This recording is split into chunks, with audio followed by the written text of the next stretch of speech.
हज़रत ख़ालिद इब्न वलीद रज़ी अल्लाह ताला अन्हु वो अज़ीम सहाबी रसूल है जै वक़्त इस्लाम कबूल कयई। रसूलुल्लाह सल्लल्लाहु अलैहि वसल्लम फरमायो हाज़ा सैफ़ुम मिन सुयूफ़िल्लाहि सल्लल्लाहु अलल मुशरिकीन, ही अल्लाह जी तलवारन मां हिकड़ी तलवार है जेकी अल्लाह साईं मुशरिकीन जे मथा नंगी करे छड़ी है, मुशरिकीन जा सर वढंदी रहंदी।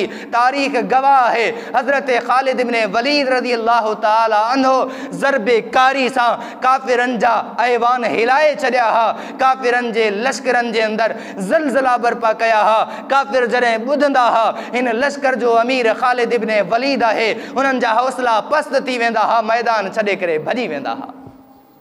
ऐं रसूलुल्लाह सल्लल्लाहु अलैहि वसल्लम सां मोहब्बत एतिरी हुई, जंग यरमूक जे अंदर 12 ॾींहं जॾहिं जंग लॻे पई, गुमसान जी जंग थिए पई, तलवारनि जा आवाज़ हा, लाशनि ते लाश किरनि पिया। सहाबाए किराम ॾिठो हज़रत ख़ालिद इब्न वलीद जो घोड़ो भिदकियो, हज़रत ख़ालिद इब्न वलीद जी टोपी मुबारक किरी पई। जीअं टोपी किरी हज़रत ख़ालिद इब्न वलीद रज़ी अल्लाह ताला अन्हु उन टोपी के ॻोल्हण लॻा। दुश्मन हमला आवर आहिनि, लेकिन ख़ालिद इब्न वलीद खे फ़िक्र टोपी जी आहे। सहाबा हैरान हा, हज़रत ख़ालिद इब्न वलीद टोपी खई आहे, टोपी के चुमियो आहे, टोपी के माथे ते पातो आहे। सहाबा इहो मंज़र ॾिसनि पिया। जॾहिं जंग ख़त्म थी वई, सहाबाए किराम के फतह थी वई, उनखां बाद में हज़रत ख़ालिद इब्न वलीद खां पुछा कयूं, ए ख़ालिद इब्न वलीद तूं त अज़ीम जर्नेल आहीं, तूं त जंग खां वाक़िफ़ आहीं, तोखे जंग जे अंदर छा थी वियो हो, तूं इहो छा पियो करें, तुंहिंजी टोपी किरी पई, तूं पंहिंजी जान जी परवाह न पियो करें, तूं टोपी ॻोल्हे पियो,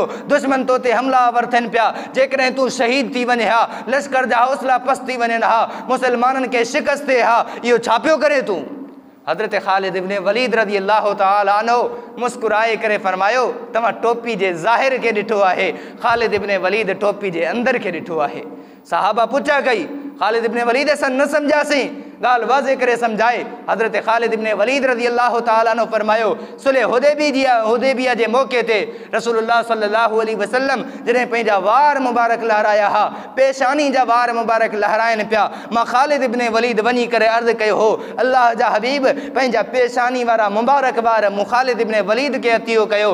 रसूलुल्लाह पुछा कई ए ख़ालिद इब्न वलीद ये वार छा कंदे? मां अर्ज़ु कयो अल्लाह जा हबीब तव्हांजूं इहे ज़ुल्फ़ा मुबारक मां पंहिंजी टोपी जे अंदर रखंदुसि ऐं अल्लाह ताला खां उन्हनि जी बरकत सां दुआ घुरंदो रहंदुसि ताकि अल्लाह साईं मूंखे फतह अता करे। उनखां बाद में उहे वार मां पंहिंजी टोपी जे अंदर रखी छॾिया, मड़े छॾिया। जहीं जंग जे अंदर वञा थो मां इन वारनि जे ज़रिए दुआ घुरां थो, अल्लाह साईं इन वारनि जी बरकत जे करे मुंहिंजी दुआ क़बूल करे थो। ख़ालिद इब्न वलीद जहीं जंग में वञे थो अल्लाह फतह अता करे थो। अंदाज़ो कयो ख़ालिद इब्न वलीद खे रसूलुल्लाह जे वारनि मुबारकनि सां एतिरी मोहब्बत हुई, ख़ुदि रसूलुल्लाह सां मोहब्बत जो अंजाम ऐं अंदाज़ छा हूंदो।